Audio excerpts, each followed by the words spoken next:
are solving all kinds of mysteries in this journey. There's some hope here. There's some hope here, Okay, yeah. some of these headstones date back to the 1700s. Yes, they do. Our lodge hall burned down and we lost all our records. That strongly suggests it was made to commemorate the War of 1812. My home may be on buried people. So you might be wondering, why am I standing in a cemetery? This all started when Drew and I sat out to film what we thought was going to be a fun highlight video at the Howard County Public Library's Genealogy Department. That's when my friend Amy began uncovering some fascinating history, not just about my family, but about Kokomo itself. Turns out I have a great, that's 6, grandfather who was kind of a big deal in the War of 1812. And Amy discovered that he's buried here in Kokomo. Even crazier, he might be buried just a few feet from my own yard. This nearby cemetery is listed as 2 acres, but looking at it, it sure doesn't seem that big. Could it quite possibly be my house and some other Kokomo homes? And one last twist. Amy even found a Kokomo Morning Times article from way back in the day revealing that my great, that's 6, grandfather donated his sword of the War of 1812 to the New London Masonic Lodge, which sent us on an entirely unexpected scavenger hunt. Now let's head to where it all began, the Genealogy Department at the library.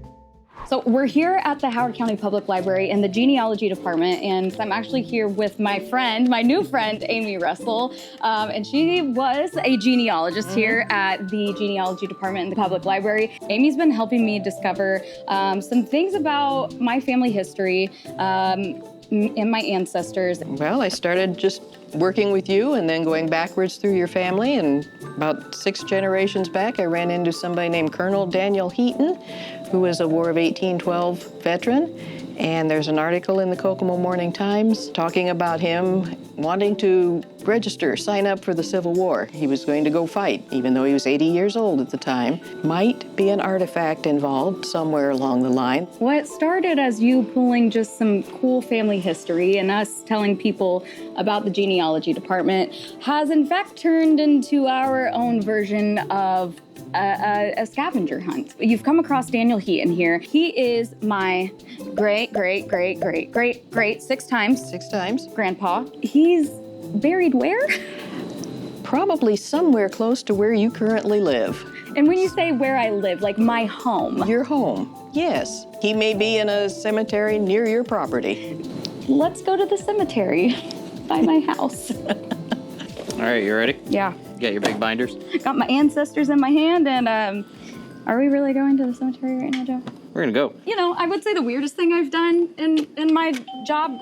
No shot. Is it the weirdest thing? No shot. Okay, it's not the weirdest thing I've done in my job. So everything's fine.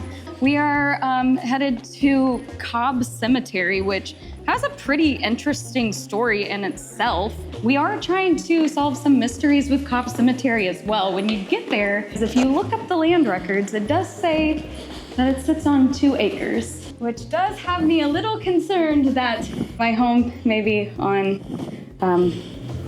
buried people. Ba-da-da-dun.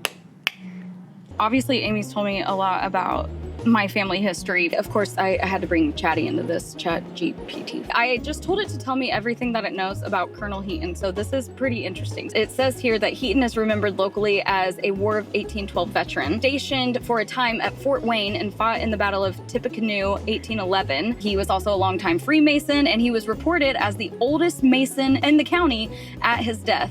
And this is what Amy mentioned to me. Get this, Joe. He presented his War of 1812 sword to the Masonic Lodge of New London. That still exists to this day. So we're looking for a sword? What if we literally find his sword?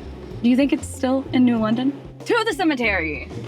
So, Joe, we are at my house, getting out of my car to walk to the cemetery because that is how close Leah is to my house. Down Center Road we go.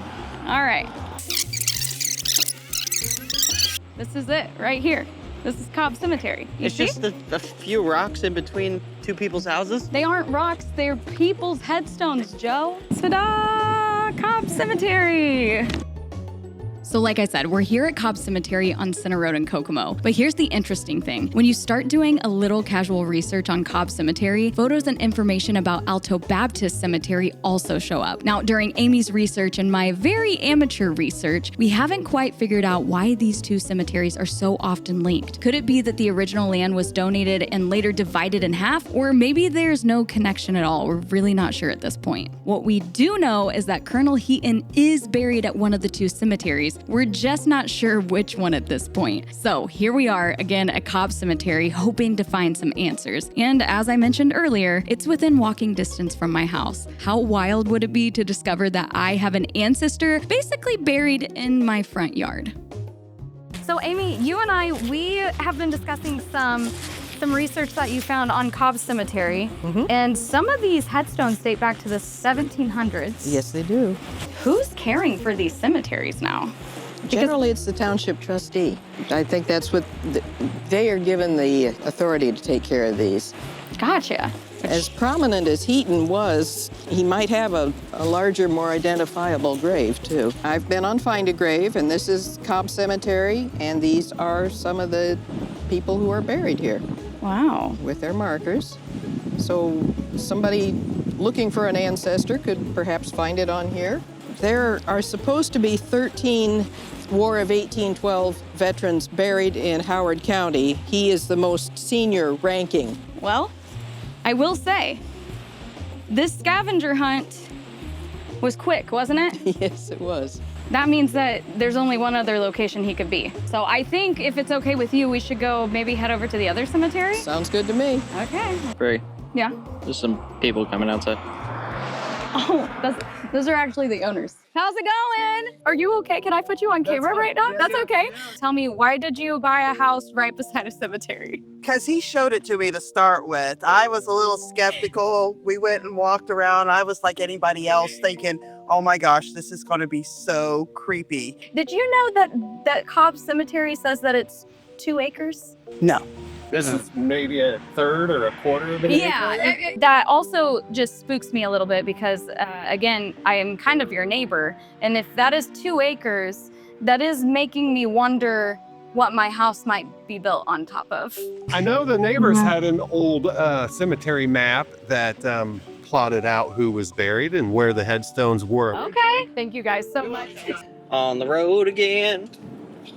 I can't wait to get back on the road again. We are going to the other cemetery, Alto Baptist Cemetery. But here's the thing. Mike's Pizza Cemetery. The Mike Pizza Cemetery. Whoever has the ability to change cemetery names or whatever, should maybe consider Mike's Pizza Cemetery. If you go and you look at the photo galleries, it's photo galleries from each of the cemeteries. I don't know if there's some correlation there, or if the mystery is the 2 acres, did they split up the acres? Okay, so we're over now at Alto Baptist Cemetery. We actually brought a new friend in. This is Gil Porter. And Gil, we have enlisted your help because we're solving all kinds of mysteries in this journey. For some reason, these 2 cemeteries are intertwined somehow. Yeah, what it is you mentioned the 2 cemeteries. I think just because they're geographically so close, I think that the names kind of got commingled, as it were. Ron Dixon at the Alto Baptist Cemetery sign,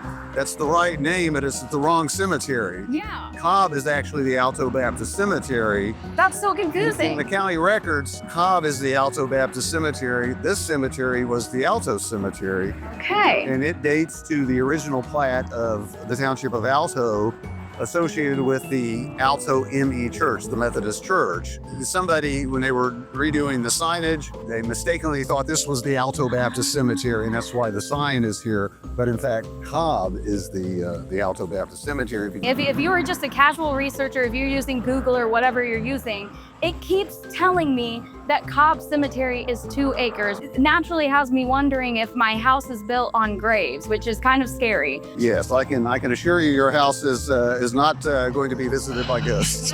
This is an opportunity for me as the county historian. My expertise is the land records. Well, the land was purchased by the Cobb family, hence the name Cobb Cemetery, in 1849. They, in 1850, deeded 2 acres to the trustees of the Alto Baptist Church. So actually your home is where the church was. And eventually the church dissolved and they sold all the land around. Now that we've solved that mystery, we have one more mystery to solve here. Is Heaton here? Let's go on a hunt. So let's see.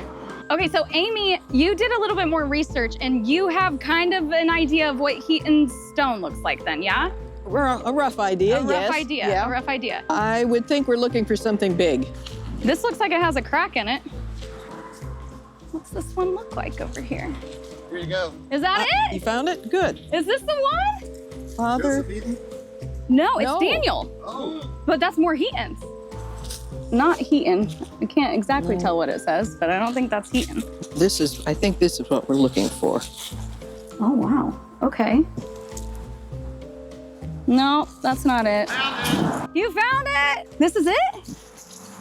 Yeah, it looks. Oh my gosh, it is. That's really hard to read. How did you even see that? I don't think super glue is gonna fix that one, No, Jeff. I don't think so.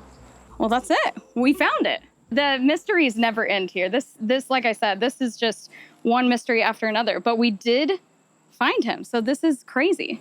Do you 1863. have Okay. superhuman eye skill? I've looked at a lot of gravestones. Yeah, and born is not quite clear, but yeah, that's probably D-I-E-D. Oh yeah, you're right. When she said 1863, you can sort of make it out. But here's Heaton. This is clearly H-E-A-T-O-N.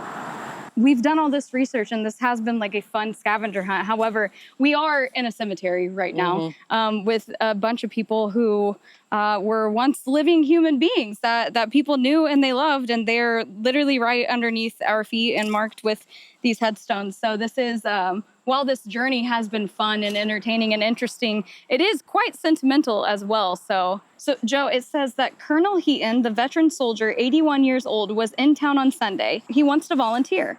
He says a man had better say his prayers and make his will and prepare to go to hell than speak against our country in his presence. We have solved the mysteries of Cobb Cemetery and Alto Baptist Cemetery.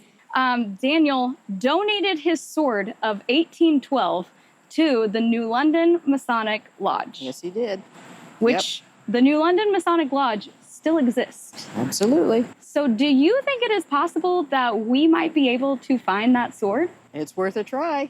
Should we go to New London? I think that we have to go to New London. Joe, we're going to New London.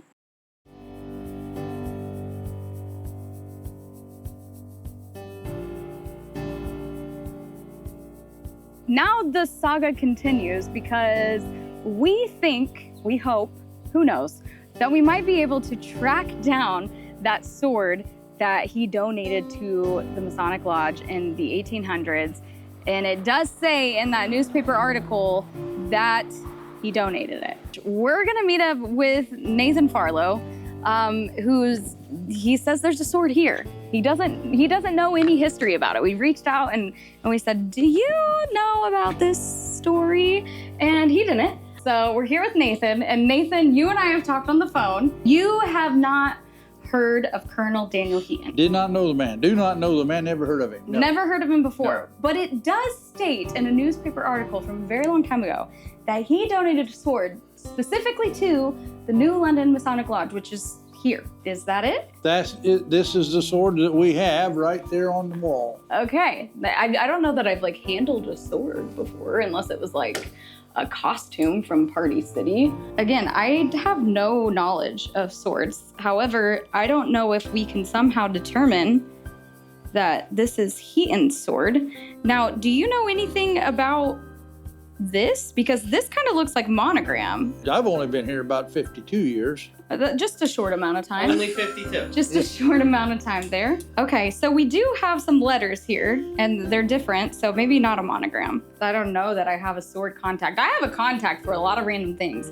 I'm gonna use ChatGPT to see how far that gets me, and I don't know, we'll see if we find out any information. If not, our scavenger hunt might end today because I'm gonna have to consult an expert about this. Should this sword still be looked at by a professional that knows more things about swords? Sure. What I have learned, I think, from ChatGPT is this is not Heaton's sword. And I think that it is enough confirmation for me. This right here, when we looked that up, it says made by the McLilly Company. And long story short, I got a very brief history lesson on that company. And when Heaton had donated the sword, it does not line up with when this company started manufacturing swords. So The lodge was first chartered here in New London in 1849, I believe. Yeah. And then it burned down. Our lodge hall burned down and we lost all our records. And if the sword was in the building at that time, it makes sense to me that it would have burned up. Whenever the lodge burned, and I don't know when that was, we went to Russiaville and started meeting in a place in Russiaville, but we were still New London Lodge. We just happened to be meeting in Russiaville. They didn't have a lodge over there. At some point, decided we wanted to relocate in New London, so we moved this building in here and rechartered ourselves, and we became again New London Lodge number 283 because our 82 number stayed in Russiaville with those guys. Hang on, because now you've blown my mind. So this is not the original New London Masonic Lodge. The original New London Masonic Lodge did burn down. That is helpful information to know, because if this isn't the original lodge, then this isn't the location that Heaton would have donated the sword to then. But if you'll recall, in 1965, we had a tornado that tore Russiaville almost off the map, and their lodge hall got destroyed, and they built a new lodge hall in 1966. Wow, okay, so two disasters have ruined two lodges. A lot of things happen over time. This is the journey that never ends. I'm gonna put this sword back before it goes through some natural disaster, and I think that we should go to Russiaville. Even though I'm sleepy and needing a snack, I haven't given up hope. So I called up the fellows that Nathan gave me contacts to over at the Russiaville Masonic Lodge, and I think that it is my duty at this point to go see, at least go check it out. They have a sword too, and see if it's my papal sword. You want a banana chip? Okay, well, so just when I think our journey is over and we've solved all the mysteries, it could be at the Russiaville Lodge.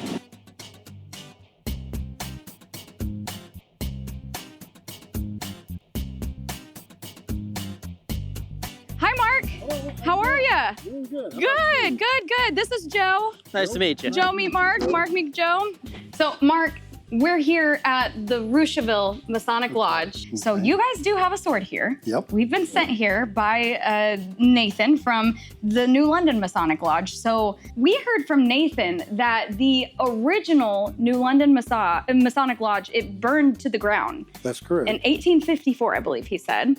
No, before that. Before that? Yeah, because in there it talks about in 1853, that's when they made the transfer to here. So it had to burn before then. Okay. And it talks about it burning down and how nothing was going on. There was no activity down there, so they transferred it to here. There's some hope here. There's some hope here, okay, yeah. There's some hope. That all right. sword is here. Oh.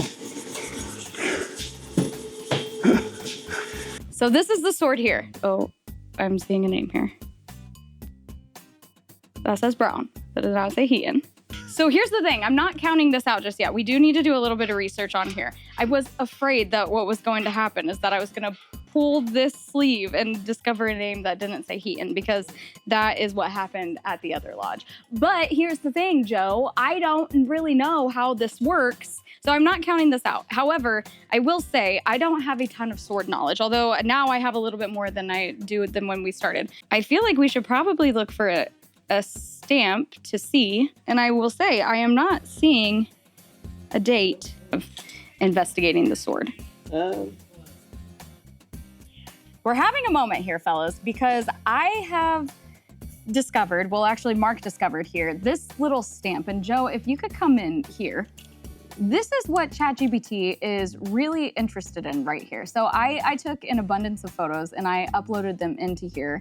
And what it did was send me the photo of that back. And here's what it says. It says, "This is a fascinating piece. from your photo, I can make out etched decoration on the blade, which looks like it includes text, an eagle motive, and scroll work. The letters 1812 are visible near the lower portion of the blade in the picture. That strongly suggests it was made or marked to commemorate the War of 1812. Above that, there seems to be an eagle clutching arrow branches, which was a very common motive on U.S. officers' swords in the early 19th century. So it says, a true War of 1812 era U.S. officer's sword with solid province of Daniel Heaton. It says his name, Daniel Heaton, typically ranges upwards of $10,000. So then once I was able to pull the picture here that says brown, there's also some fancy stuff around it, which also led it to ask me for more pictures of more things on the sword. So it literally said on here that they thought it was Daniel Heaton's sword, but they could officially confirm that it was not. So fellas, I don't think we found the sword, unfortunately. But that doesn't mean that this isn't an interesting sword. This actually means the mystery continues because we need to find out who Brown is. I think this is the end of the road for our journey. We didn't find it. However, man, has this been so incredible. I have been working with Amy for the last 3 months on this project that it turned into something it was never supposed to be. Wow, we've uncovered so much history, from my family history to also local Kokomo history, and I would have never guessed it. So that's a wrap. Maybe stay tuned. I don't know, but for us right now, Joe, we gotta go home. Are you sleepy? Yeah, okay, bye. Love you guys.